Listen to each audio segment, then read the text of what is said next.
Desmond Tutu. Honorable Yamino, the allegation you have raised is so serious. If you cannot substantiate, you withdraw and apologize. Do you have the evidence over the same? Honorable Speaker. If you don't, kindly withdraw and apologize. Thank you. I withdraw, Honorable Speaker.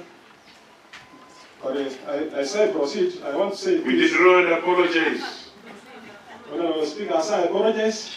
Order, Honorable. Other members in this Honorable House speaks now. Order, Honorable Yamino, if you are not, order, resume your seat. Resume your I seat. withdraw and apologize, Honorable Speaker. I can proceed. I'm sorry. Resume your seat.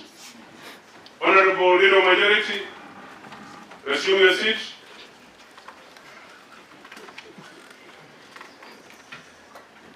Honorable members, we have to debate as guided by our standing orders and as guided by the law of the land.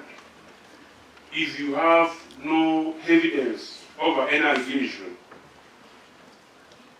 that you pronounce here, better you don't do it.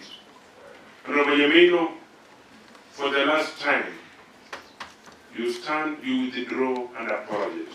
But if you have the evidence, you table the evidence for further processing. Proceed. Thank you, Honorable Speaker.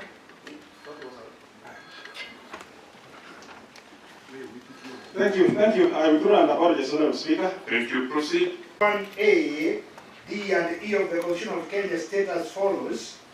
There shall